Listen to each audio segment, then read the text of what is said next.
If you are in a boardroom only a yes, yes, sir person, yes, sir person, then the company has a problem.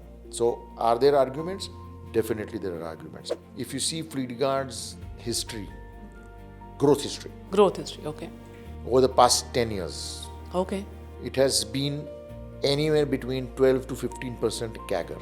Oh, excellent. This has been possible only because of dues. I will not have accountability, but I want independence, I want freedom. That does not really work in anywhere. See, all the board members are not AI driven or they are not robots. There is always a side, a good side, a bad side, a good day, a bad day for all the board members.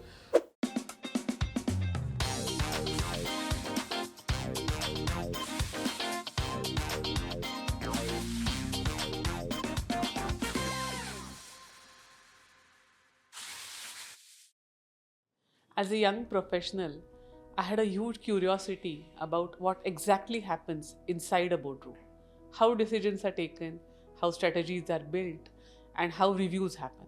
In today's episode of #NoFilterNK, let's understand from Mr. Niranjan Kirloskar, Managing Director of Fleetguard Filters Private Limited, on exactly what happens inside a boardroom. So welcome NK, and that's my first question for you.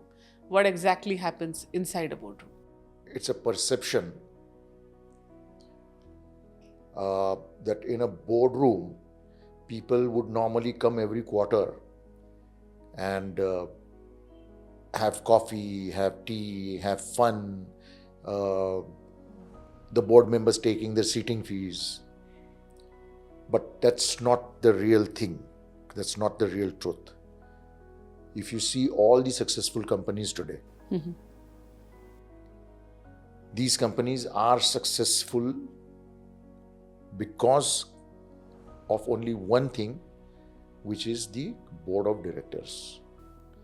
Because they are the people who actually direct the company, what businesses to get in, what segments to get in. They are the people who guide the managing director to do things. So it's not about just having a coffee or just doing some kind of, in my language, time pass. Okay. These board meetings or these boardrooms are very important in terms of long-term growth of the company. Excellent. But are all the boardroom decisions always data driven? It's always a combination. Okay. If only you go by data, you'll get history. Future trends, future is only trends. Future is only forecast. Forecasts are never correct. Never. It cannot be possible. So data is required to look at the trends of what has been happening over the past, 2 years, 3 years, 4 years. That is required to exactly check, to have a reality check as to what we are saying, what our assumptions are. Is there a basis for it, which the trends will give me? Okay. Past trends. These past trends will tell me on a generic level, not on a micro level. It is not possible. On a generic level, these trends will tell me that this is where the market is going, country is going. For example, the trend of EV, the trend of hydrogenized, the trend of CNG. These are trends. Yes. But nobody can really pinpoint today, looking at the past data, that we will go only on EV, we will go only on hydrogen. So yes, it is data driven, but that data is used for us, for the board members, to decide on what to do for the future. Okay. See, for example, the war, Yeah. which is happening right. Nobody knew about it. Yeah, true. 6 months ago, nobody had Even spoken in any boardroom True. that there will be a war. Very true. But that Murphy exists. Yes. So, yes, data driven, but more for future, it is intuition based on the past data. So debates at times, probably heated arguments. So how do you handle such situations? See, debates, disagreements, it's not only a part of a boardroom, it's everywhere. True.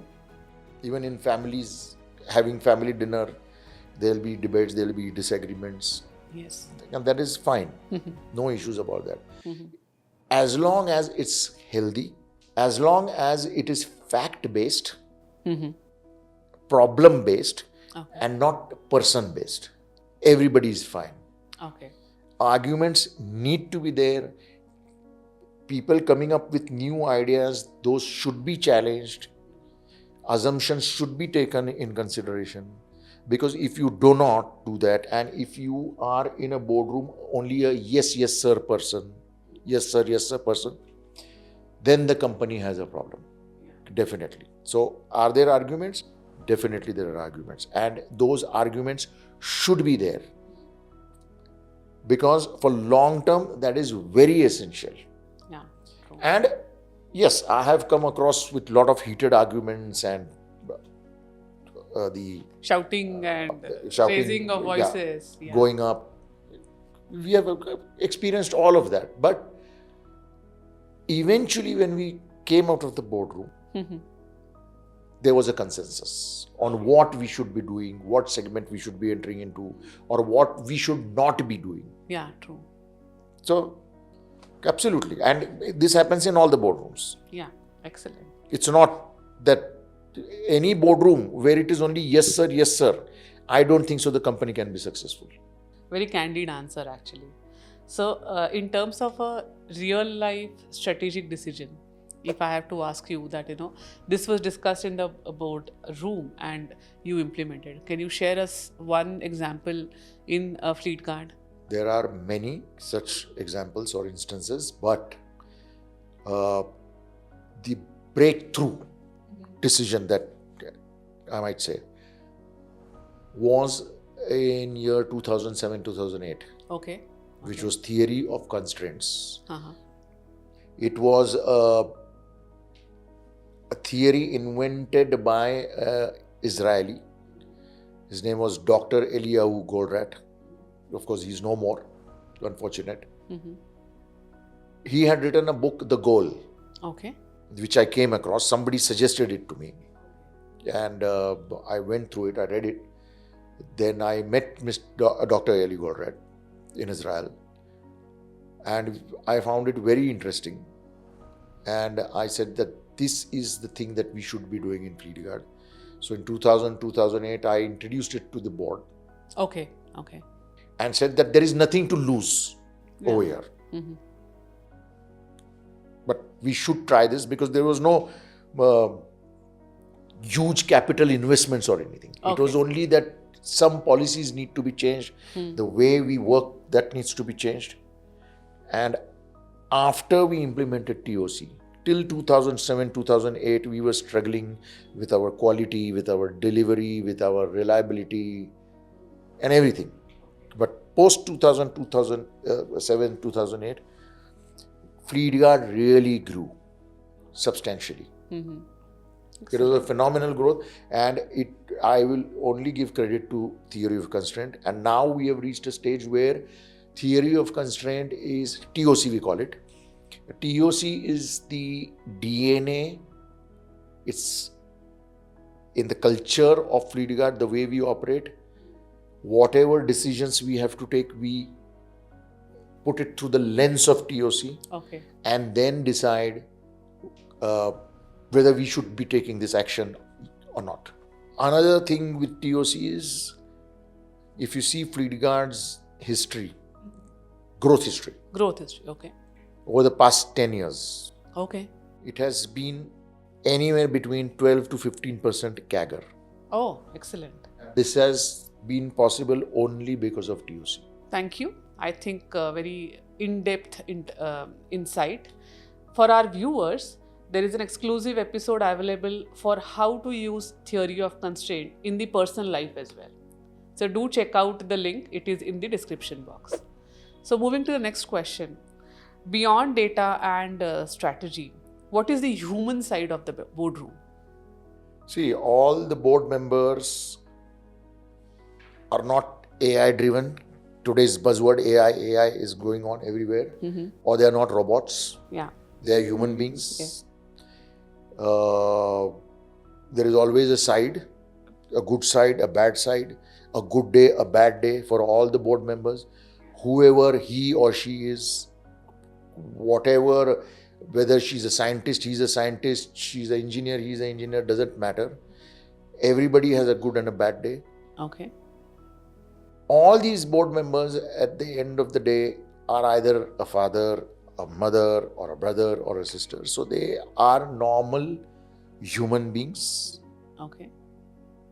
Absolutely normal human beings. There's nothing special about them. The only thing special they have is the industry experience, the manufacturing experience that they have. They have seen the world. They have been through a lot of experiences. But again, at the end of the day, they are human beings. They can also make mistakes, and they make mistakes. And as I've in the past also I've said, as long as you learn from your mistakes and don't repeat it, it doesn't matter. So since we spoke about the human side, let's have a quick rapid fire round. So what I want you to do is, for the next few questions, just answer in 1 or 2 words and without thinking too much. I normally don't think too much. Excellent. So growth or stability? Stability. Speed or precision? Speed and precision both. So you can say precise speed if you want to put it that way. Okay. Risk or caution? Calculated risk. Data or instinct? Instinct driven by past data. Okay. Consensus or decisiveness? Decisiveness. Short-term wins or long-term legacy? Always long term. Tough decisions or delayed decisions? Tough decisions. So to summarize, what should young leaders who aspire to have a seat in the boardroom? See, for youngsters, today's generation, my advice would be, whether you want to come on the board, or whether you want to start working somewhere, or whether you want to start with your career, do not think that when you start working, it is only the authority that you are going to get. Okay. If you are going to get authority, along with it, you are going to get responsibility, you are going to have accountability. Yes. So any youngster who wants to start his career, he or she should realize that if you want authority, if you want independence, if you want freedom of the work that you are going to operate in, you will get it.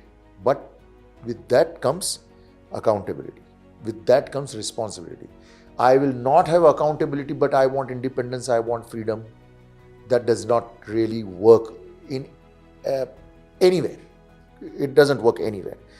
Now, whether it's a boardroom or whether it's a huge company or whether it's a small tea stall, everywhere the same principle will apply, that if you want freedom, if you want power, if you want authority, accept the responsibility and accountability along with it.